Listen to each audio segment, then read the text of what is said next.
Shalom, puji Tuhan. Di mana sebentar kita akan menerima berkat firman Tuhan. Sebelumnya kita tundukkan kepala, kita konsentrasi semuanya, supaya berkat Tuhan yang akan kita dengar ini boleh kita mengerti dan boleh kita lakukan dalam kehidupan kita. Mari kita tundukkan kepala. Terima kasih Tuhan Yesus, Engkau begitu baik, Engkau begitu mengasihi kami, sehingga sampai dengan saat ini ketaatan, kesetiaan, keteguhan hati kami, iman kami boleh nyata. Ini semua adalah kasih karunia yang Kau limpahkan di dalam kehidupan kami. Ini adalah karunia-karunia yang Kau limpahkan dalam hidup kami. Kami bersyukur Tuhan, kami berterima kasih, kami bangga atas apa yang menjadi iman kami di dalam Engkau. Malam hari ini Tuhan, berikanlah kami hikmat, akal budi, kepandaian, kemampuan, supaya kami dapat mengerti saat kami menyimak kebenaran firman Tuhan yang sebentar akan kami dengar. Demikian juga hamba-Mu, berikanlah hamba-Mu hikmat, akal budi, kepandaian, kemampuan, juga kesehatan yang prima di dalam kasih-Mu. Di dalam nama Tuhan Yesus Kristus, kami siap menerima berkat firman-Mu. Haleluya. Amin. Shalom. Puji Tuhan. Tuhan Yesus baik. Ya, Tuhan Yesus sangat baik. Dan saya percaya kasih Tuhan melimpah bagi setiap kita semuanya. Sampai dengan saat ini kita menerima pemeliharaannya, ya, di dalam kesehatan, di dalam beberapa hal. Saya nggak tahu, saya nggak mengerti, ya. Setiap pribadi masing-masing bisa merasakan kebaikan-kebaikan Tuhan. Demikian juga kalau saya bisa merasakan betapa luar biasa baiknya Tuhan. Dia mencukupkan segala kebutuhan saya, Dia mencukupkan segala apa yang saya perlukan. Bukan itu saja, tapi Dia memberikan satu kekuatan saya untuk dapat lepas dari kuasa dosa. Banyak hal yang saya terima dari segala hal yang saya rasakan di dalam Dia, ya. Sehingga ucapan syukur itu bisa saya naikkan selalu di dalam hadirat dan kuasa-Nya. Hari-hari ini, baru-baru ini saya mendengar beberapa ceramah, ya. Dan saya sangat terbeban sekali dengan ceramah itu oleh beberapa hamba Tuhan. Yang satu memberikan ceramah tentang perpuluhan, dan di sela-sela ceramahnya itu dia memberikan sebuah gambaran. Masa seorang yang dengan penampilan yang dinilai oleh umum itu orang mampu, misalkan memakai arloji yang harganya ratusan juta, mungkin sepatunya aja bermerek, dan pakai pakaian yang cukup mahal, mobilnya mahal, tetapi memberi perpuluhan di gereja yang gak masuk akal, lebih rendah daripada seorang pegawai yang, ya, gajinya mungkin cuma 2 juta, 3 juta per bulan. Dan dia singgung orang yang seperti gini nih gak punya integritas, ya, sehingga memalukan dirinya sendiri, istilahnya seperti itu. Penekanannya harusnya tidak boleh seperti gitu. Jadi harusnya maksud dan tujuannya sang pembicara ceramah ini mungkin benar, ya. Maksud dan tujuannya supaya orang itu memberi kepada Tuhan itu bukan sekedar, tetapi memberi kepada Tuhan itu sepenuh hati dengan apa yang telah dia terima. Cuman yang menjadi kekhawatiran saya, gambaran-gambaran yang dilemparkan itu, masa dengan cara seperti itu kan mempermalukan integritas. Kalau seumpama ada orang yang mendengar itu dan orang itu tergeraknya itu, yang saya khawatir itu orang itu memberi dengan jumlah yang banyak, karena dia ingin menunjukkan integritasnya dengan satu pemikiran bahwa dia itu memberi karena dia mampu, memberi karena dia kaya. Tetapi bukan diajarkan bagaimana di dalam kasih, kalau mengasihi Tuhan sepenuhnya. Sebetulnya saya pada waktu mendengar ceramah itu saya rindu seperti itu. Menanamkan seseorang itu memberi karena kasih, bukan menanamkan supaya orang itu memberi untuk pekerjaan Tuhan, untuk menunjukkan siapa dirinya. Ini yang menjadi kekhawatiran saya seperti itu. Dan ada juga pembicara yang lain berbicara tentang misalkan dia seorang di dalam sebuah organisasi kerohanian ini ya. Dia menjabat sebagai pejabat yang tinggi ya. Mungkin ketua umum atau apa.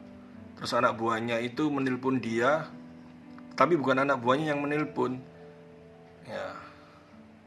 Anak buahnya itu menelpon, menyuruh seseorang yang mungkin dianggap lebih rendah dari dia untuk menyampaikan kepada pemimpin organisasi itu. Dan dia bicara secara organisasi, itu pantas apa enggak. Saya yakin tujuannya juga baik untuk mengajarkan menghormati seseorang. Tetapi penekanannya seolah-olah penghambaan itu kok tidak begitu ditekankan. Liturgi seorang pemimpin itu bagaimana harus kita menghormati itu karena apa? Bukan karena seseorang itu di dalam sebuah pelayanan dihormati harus seperti itu. Sampai masalah mungkin ditelepon dengan pembantunya aja merasa tersinggung dan menjadi marah. Ini menjadi kekhawatiran saya, karena dunia ini makin hari makin jahat ya. Saya khawatir mungkin kalau dia menjadi pemimpin, nanti dia akan merasa tersinggung, gampang tersinggung kalau ditelepon oleh si A yang dianggap lebih rendah, oleh si B yang dianggap lebih rendah. Apakah melayani itu seperti itu? Dan saya ingin apa yang menjadi beban pikiran saya tentang setelah saya mendengar ceramah-ceramah ini, apakah betul yang diajarkan seperti itu? Ya, saya kembalikan kepada kebenaran firman Tuhan. Apa yang harus yang kita lakukan ya? Bukan hanya sebagai seorang pemimpin di sebuah organisasi kerohanian atau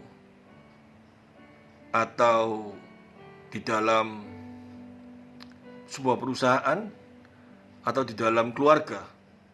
Memang liturgi kehormatan itu harus ada ya, antara orang tua dan anak dan semuanya. Tetapi kita tidak boleh lupa penekanan yang harusnya kita tekankan di dalam hati kita.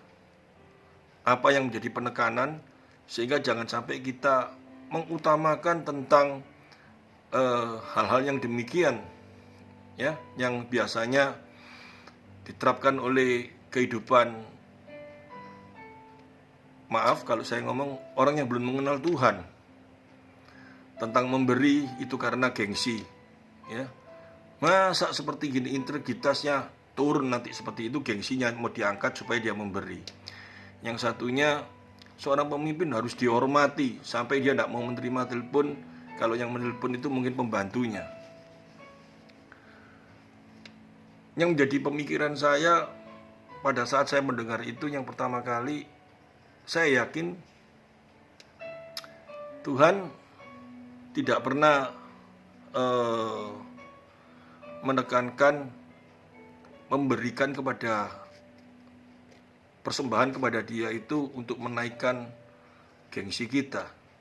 Tetapi kalau kita mengasihi, kita memberi, bahkan memberi dengan rasa masih gak mampu ini, masih kurang ini. Itu karena kasih. yang satunya kita belajar dari teladan Kristus.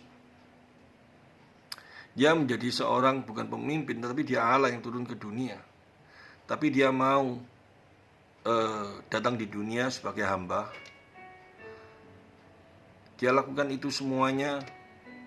Dia mengajarkan kepada kita, bahkan dia mencuci kaki muridnya. Bahkan dia melayani orang-orang yang sebetulnya tidak pantas dilayani, orang kusta, orang apa, datang kepada dia pun menerima. Ya. Sebetulnya pertanyaan-pertanyaan yang seperti ini, yang tadi saya menerima dari ceramah-ceramah itu tidak perlu terjadi, tidak perlu dilemparkan. Tetapi malah kebalikan. Kalau kita menjadi seorang pemimpin, mungkin anak buah kita menelpon kita, dia tidak sempat telepon dan dia suruh pembantunya apa yang respon kita. Kalau saya sih, saya akan terima dan saya akan tanya, dan kalau ada kesempatan saya injili pembantunya kalau belum di dalam Kristus.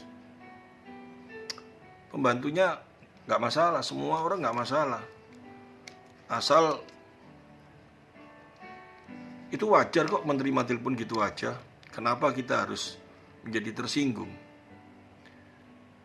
Dan kalau ada di dalam pelayanan ada seorang yang di gereja yang saya pimpin ya, ada seorang yang mampu, saya lihat mungkin mobilnya sangat luar biasa bagusnya, dia dapat berkat, barusan beli rumah yang mewah apa.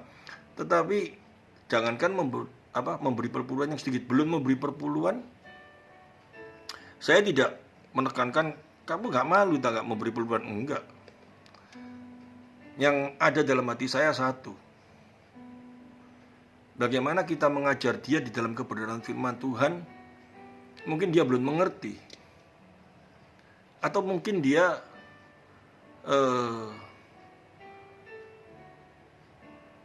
ada sesuatu hal yang kita nggak tahu sehingga alasannya dia tidak memberi. Atau jangan-jangan dia belum menerima anugerah di dalam Kristus, dia cuma datang ke gereja tetapi belum ada kasih kepada Allah. Yang menjadi tugas kita bagaimana kita berdoa bagi dia. Yang kedua bagaimana kita mengajar dia, ya, mengajar dengan kebenaran supaya benar-benar kalau dia memang orang yang penuh dengan kasih di dalam Kristus, sudah menerima kasih, maka dia akan memberi sendiri. Ya, memberinya itu tidak usah kita target harus sekian-sekian karena dia orang kaya. Tetapi dia memberi nanti dengan mendewasahan di dalam kerohaniannya, dia akan memberi. Dan kita tidak boleh menghakimi dia memberi karena apa ya. Pokoknya di dalam gereja ya kita menerima. Satu hal itu. Yang kedua, kalau dia tidak memberi, mungkin ada sebuah alasan. Mungkin dia tidak percaya dengan pengelolaan gereja. Mungkin dia tidak paham dengan pengeluaran gereja. Ya mungkin kita harus introspeksi diri. Mungkin kesalahan gereja yang tidak transparan, ya, tidak jelas uang itu dipakai untuk apa. Sedangkan orang kaya ini adalah orang yang bisnis.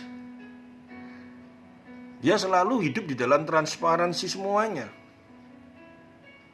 Keuangan ini dipakai untuk apa? Untuk apa? Ya kita harus menyadari itu semuanya. Nggak perlu kita mengajarkan, kita tekankan di sebuah ceramah atau khotbah, kita bicara bahwa kalau kamu memberi dengan jumlah yang sekecil kayak gini tuh kamu menghilangkan integritasmu sebagai orang kaya. Kamu harusnya tidak boleh kayak gitu, malu kamu dengan dirimu. Ini tidak boleh kita terapkan seperti itu. Dan saya ingin semuanya ini kita pelajari di dalam kebenaran firman Tuhan, di dalam 1 Korintus pasal 9 ayat yang ke-15 sampai 19. Tetapi aku tidak pernah mempergunakan satu pun dari hak-hak itu. Ya, ini saya baca ini, saya bisa merasakan hatinya Paulus. Dia menulis surat sebegitu banyaknya dia tidak pernah menekankan kepada setiap jemaat bagaimana harus menghormati dia. Bagaimana menghadapi dia, berbicara dengan dia itu harus penuh dengan hormat karena dia seorang rasul. Yang pertama. Yang kedua, dia juga tidak pernah mengajarkan kepada jemaat bagaimana memberi perpuluhan itu supaya untuk menaikkan, untuk menunjukkan integritasnya. Tetapi sang rasul tidak mengajarkan hal yang demikian, tidak ada pengajaran yang demikian. Tapi dia ingin mengajarkan sesuatu yang sangat luar biasa. Dia ingin kita semua, seluruh jemaat, seluruh pelayan Tuhan, seluruh hamba Tuhan, ya, nggak peduli pendetanya ataupun jemaatnya, semuanya itu hamba di hadapan Ta'ala, memiliki pemikiran yang seperti Paulus pikirkan. Dan saya yakin kalau hal ini terjadi akan menjadi sesuatu yang sangat luar biasa. Di dalam 1 Korintus 9 ayat 15 sampai 19, tetapi aku tidak pernah mempergunakan satupun dari hak-hak itu. Aku tidak menulis semuanya ini supaya aku pun diperlakukan juga demikian, sebab aku lebih suka mati daripada. Sungguh kemegahanku tidak dapat ditiadakan siapapun juga. Karena jika aku memberitakan Injil, aku tidak mempunyai alasan untuk memegahkan diri. Sebab itu adalah keharusan bagiku. Ya, dari sini aja kita lihat perbedaannya. Ya, beberapa hamba Tuhan mungkin merasa dia itu menjabat tinggi apa-apa semua, dan dia menilai dirinya sendiri yang harus dihormati.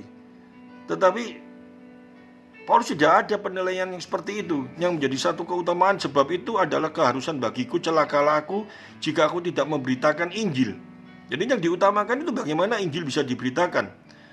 Kalau andai kata aku melakukannya menurut kehendakku sendiri, memang aku berhak menerima upah. Tetapi karena aku melakukan bukan menurut kehendakku sendiri, pemberitaan itu adalah tugas penyelenggara yang ditanggungjawabkan kepadaku. Kalau demikian, apakah upahku? Upahku ialah ini, bahwa aku boleh memberitakan Injil tanpa upah, dan bahwa aku tidak mempergunakan hakku sebagai pemberita Injil. Ini adalah upahnya Paulus. Sungguh pun aku bebas terhadap semua orang, aku menjadikan diriku hamba dari semua orang, supaya aku boleh memenangkan sebanyak mungkin. Ini satu pernyataan yang sangat luar biasa yang diajarkan kepada kita yang mengaku sebagai hamba Tuhan. Nggak peduli, ya, firman Tuhan ini bukan dikhususkan untuk pendeta, tetapi untuk setiap orang yang mengaku dirinya sebagai hamba Allah. Hamba Allah itu ya jemaat, ya semua orang percaya. Apa sih yang ingin Paulus ajarkan di dalam kehidupan ini mengenai firman Tuhan itu?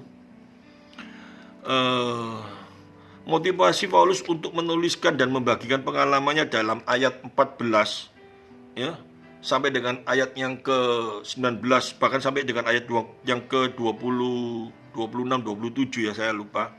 Ini sama sekali bukan untuk supaya jemaat Korintus, ya, merasa iba atau kagum atas pengorbanan dan penderitaan yang dialaminya. Ya, orang Kristen ini macam-macam ya. Ada yang menyombongkan diri untuk terlalu meninggikan dirinya. Ada juga orang Kristen ini yang mengaku hamba menaruh perhatian kepada orang-orang dengan cara supaya orang itu iba, ya, kepada dirinya, ya, iba, ya, atau kagum atas pengorbanan, penderitaan yang dialaminya, ya. Dan tujuannya kita tahu semua ya, akhir-akhirnya ya pasti supaya dia menerima apa ya, menerima duit dari rasa iba orang. Ini banyak sekali hal yang terjadi di dalam kehidupan anak-anak Tuhan yang motivasinya nggak benar. Tetapi saya bukan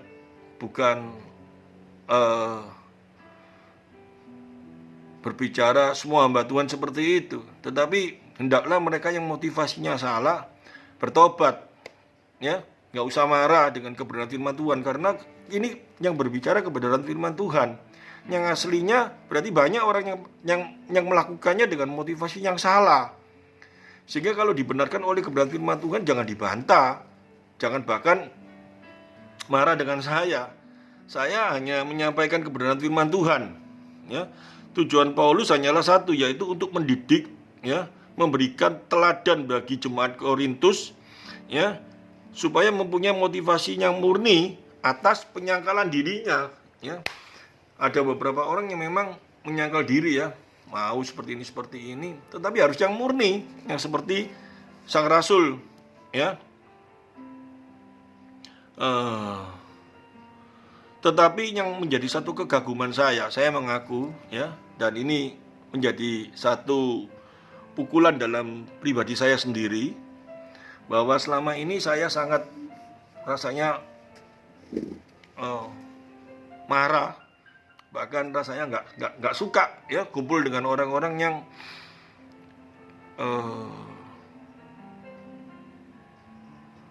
bayi rohani atau memiliki pengertian-pengertian yang sangat bagi saya kayak seperti menjijikan gitu, ya. Bahkan muak saya. Jadi saya malas dekat-dekat dengan orang yang seperti itu, yang seolah-olah ngerti kebenaran firman Tuhan tetapi sangat baik, menekankan tentang perpuluhan, menekankan seorang pemimpin, menekankan yang hal-hal yang saya anggap sangat baik. Tetapi sang rasul ini jelas sekali ini dihadapi oleh dia. Jemaat Korintus itu seperti itu. Pameran karunia-karunia yang gak jelas itu semuanya. Tapi yang menjadi satu hal yang harus kita teladani dari Rasul Paulus ini, ya, dia rela tinggal bersama dengan orang-orang yang tidak dewasa rohani itu. Dia mau melayani orang-orang yang tidak dewasa rohani itu. Ini yang harus menjadi teladan apa yang Rasul Paulus lakukan. Dan ini dalam kehidupan kita sehari-hari, ini penting sekali. Di dalam perusahaan, saya harus mulai belajar lebih lagi. Karena tidak semua orang memiliki satu hikmat, ya, atau kepandaian yang seperti kita inginkan. Dan banyak sekali orang-orang yang kita hadapi itu orang-orang yang kurang pandai dalam tanda kutip. Memang kita di dalam perusahaan, kalau kita menghadapi orang-orang yang seperti itu, perusahaan tidak akan maju. Kita harus mencari orang-orang yang pandai. Kita harus mencari orang-orang yang berkualitas, supaya perusahaan kita penuh dengan orang yang berkualitas. Tetapi kita mulai belajar, saya terutama saya harus belajar. Tidak perlu kita emosi menghadapi orang-orang yang memang kurang pandai dan dalam tanda kutip bodoh. Karena akan merugikan diri kita sendiri pada waktu kita emosi, kita marah. Yang rugi tubuh kita. Dengan kita marah, dengan kita emosi, tekanan darah kita naik dan kita menjadi sakit.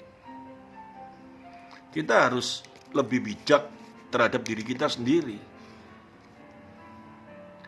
Demikian juga di dalam kekristenan, di dalam pelayanan, kita dilatih di sana. Kita mungkin menghadapi orang-orang yang dalam istilah Surabaya itu bencekno, ya, sok tinggi rohani tapi sebetulnya masih kanak-kanak.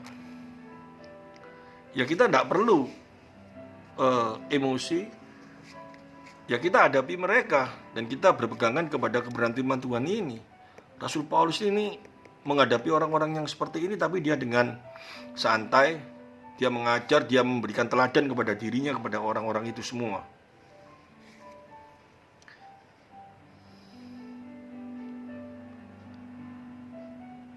Kenapa sih kok kita bisa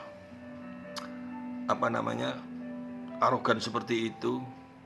Kalau di dalam penderita, di dalam pelayanan, mungkin kita merasakan bahwa membanding-bandingkan diri kita dengan mereka, ya. Kita merasa bahwa kita sudah bisa menyampaikan firman Tuhan, memberitakan Injil, dan kita sudah melayani beribu-ribu jemaat lah. Kita sudah memenangkan, kita sudah melayani beribu-ribu jemaat, ratus-ratus lah, jangan usah ribu-ribu lah. Banyak sekali jemaat yang kita layani. Dan kita merasa sudah dipakai Tuhan secara luar biasa. Dan kita mulai memegahkan diri karena pemberitaan Injil. Dan itu biasanya menjadi satu kewajaran bagi sifat seorang hamba Tuhan, ya, manusia kalau saya ngomong, bukan hamba Tuhan. Tetapi hendaknya kita harus sadar, pemberitaan Injil itu adalah sesuatu yang wajar bagi setiap orang percaya. Itu seperti pemberitaan Injil itu seperti kita berdoa di dalam kehidupan kita sehari-hari.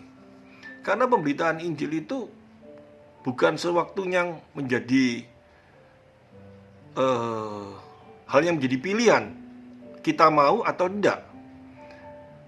Tetapi pemberitaan Injil itu adalah satu hal yang harus dilakukan di dalam diri kita sebagai orang percaya. Karena ibarat seorang pekerja, dia harus melakukan pekerjaan di jam-jam di mana itu adalah masih di dalam waktu jam kerja. Jadi tidak ada pilihan, harus dia lakukan di dalam pekerjaan. Kecuali kalau ada jam lembur. Kalau ada jam lembur itu adalah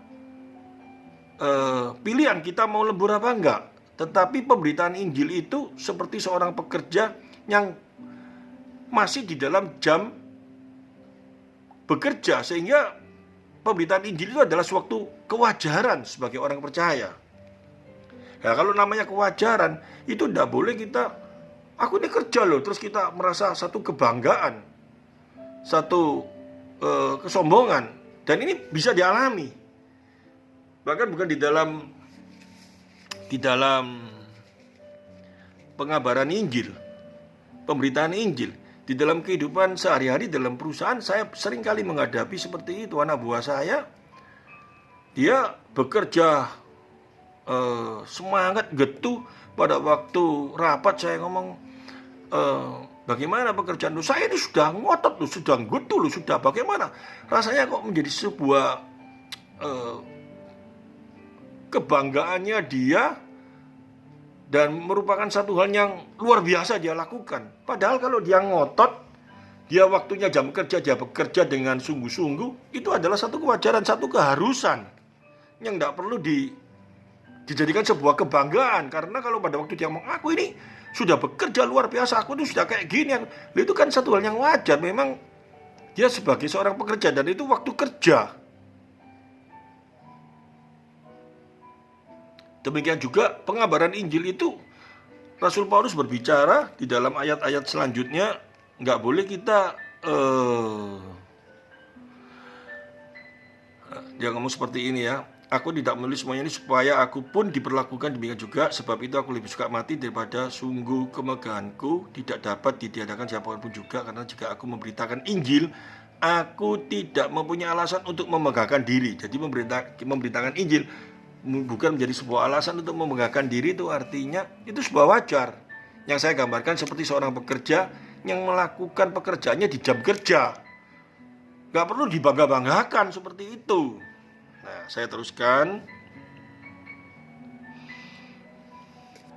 Ya, karena saya kembalikan kepada beban saya atas ceramah-ceramah yang baru, yang saya dengar itu beberapa waktu yang lalu, tentang seorang yang harus dihormati sedemikian rupa. Saya yakin di dalam hatinya dia merasa dia sudah melakukan sedemikian banyaknya sampai dia sekarang berada di puncak pimpinan.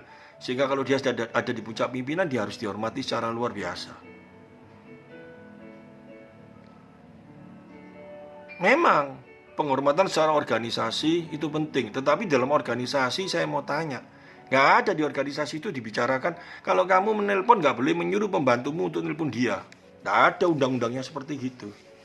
Kalau sebuah organisasi ada apa namanya, penulisan seperti gitu aneh. Sebetulnya itu nggak perlu diajarkan. Seorang presiden aja nggak ada undang-undangnya berbicara, malah menteri kalau telepon saya jangan kamu suruh pembantu dulu telepon saya. Yang jelas menterinya pasti tidak mungkin menyuruh pembantunya nelpon presidennya. Kecuali menterinya pada waktu kena stroke, nggak bisa ngomong, tiba-tiba mendadak, nggak ada orang yang bisa memberitakan ada satu berita penting yang harus disampaikan ke presiden. Ya pembantunya yang bicara, itu kan biasa.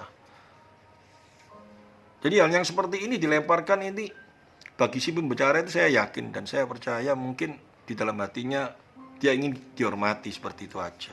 Dan itu tidak boleh terjadi.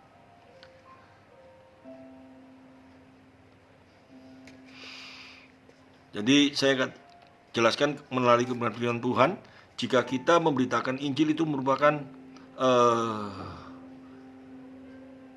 perkara dasar dalam kehidupan orang percaya ya. Jadi ini Injil itu tidak boleh dijadikan alasan bagi orang Kristen untuk memegahkan diri. Terus ya,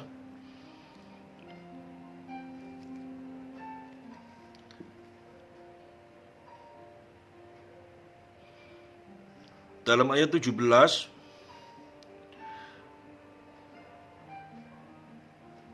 ya, dalam ayat 17 itu penekanannya tadi, jadi pemberitaan Injil itu sifatnya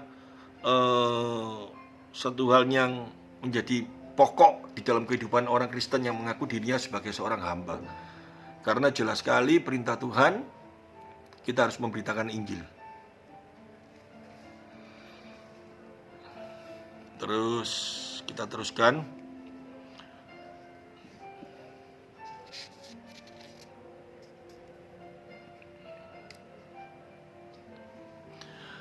Dikatakan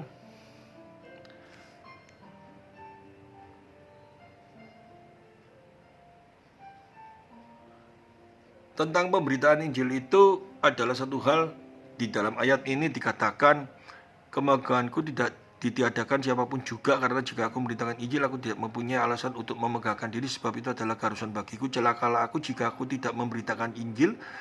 Kalau andai kata aku melakukan menurut kehendakku sendiri, memang aku berhak menerima upah karena aku melakukan bukan menurut kehendakku sendiri. Kenapa? Mau dia lakukan bukan menurut kehendaknya sendiri, berarti itu adalah tugas penyelenggara yang ditanggungkan kepadaku. Penyelenggara kita tahu yaitu Allah sendiri, di mana Yesus pada waktu datang di dalam dunia ini, dia diibaratkan seperti seekor domba yang menurut akan Bapa sampai dia menerima kematian di salib ya. Dia digambarkan di dalam kitab Yesaya seperti domba yang siap untuk dibantai, seperti itu bahkan, tapi dia tetap nurut semua. Dia menerima penderitaan itu ya.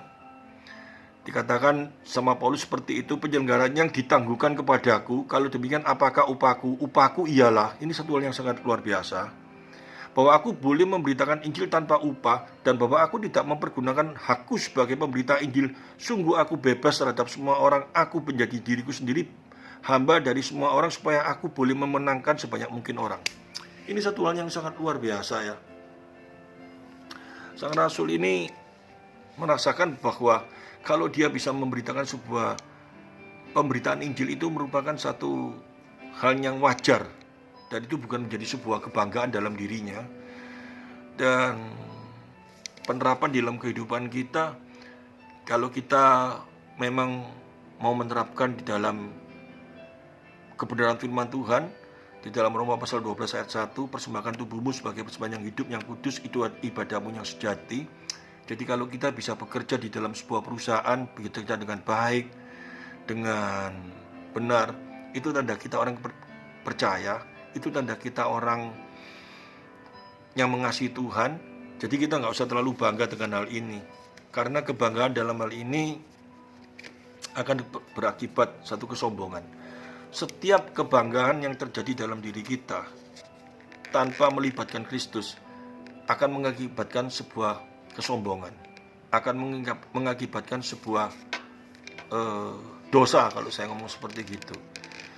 Daud ya, pada saat dia sudah menang perang, dia naik ke atas dan dia melihat seluruh negeri, dan dia merasakan bahwa kemenangan itu berkat dirinya, dan dia akibatnya dia menjadi sombong dan dosa masuk dalam dirinya, dan dia jatuh di dalam dosa yang lebih berat lagi, perzinahan, karena dia tidak melibatkan Allah di dalam hidupnya.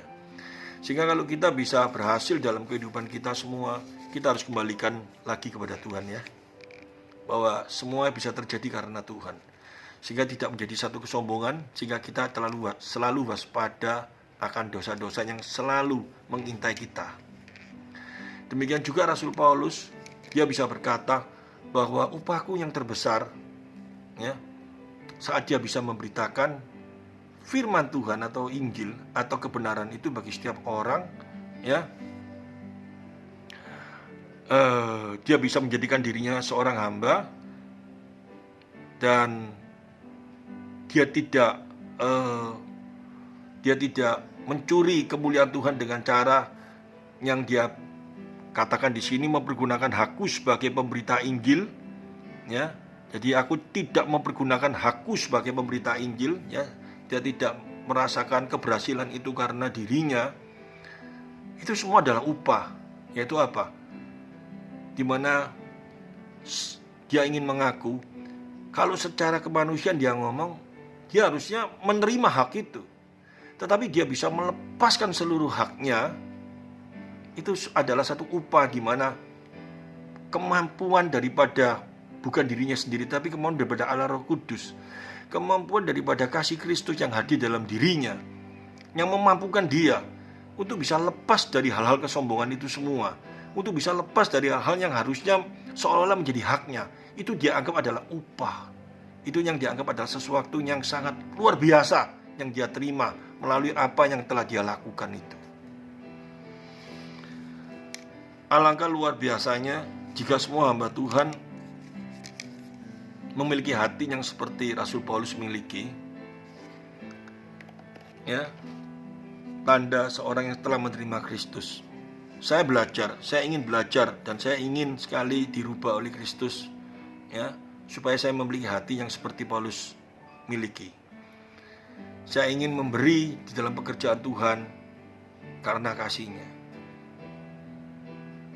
Saya tidak gila hormat di dalam jabatan saya. Saya ingin semua orang saling mengasihi, saling menompang. Jika ada orang yang menyombongkan diri, bukan kita merasa menjadi bangga-banggahan dan kita merasa lebih hebat daripada mereka. Tetapi kita bagaimana di dalam kehidupan kita ini supaya kita bisa mengerti makna Injil yang sudah hadir dalam hidup kita, makna diri sebagai seorang hamba yang hadir dalam kehidupan kita. Maka kesombongan, menempatkan diri kita di dalam setiap keberhasilan kita, dan kita menempatkan Kristus yang utama di dalam setiap keberhasilan kita. Jika ini hadir dalam kehidupan kita, damai sejahtera Allah itu akan hadir dalam kehidupan kita secara luar biasa.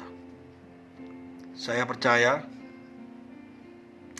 melalui apa yang kita baca di dalam 1 Korintus pasal 9 ini, saya yakin melalui teladan Rasul Paulus ini kita bisa belajar bagaimana dia seorang rasul yang dipakai Tuhan sedemikian luar biasanya, tapi dia mau melayani jemaat di Korintus dan dia mengajarkan kepada kita bagaimana sikap seorang yang sudah menerima Kristus dalam hatinya.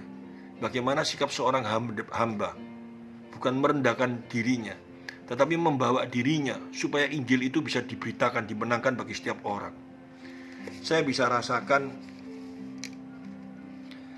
jika kita memiliki pemikiran yang seperti tadi saya sampaikan di dalam pembukaan saya tentang ceramah itu.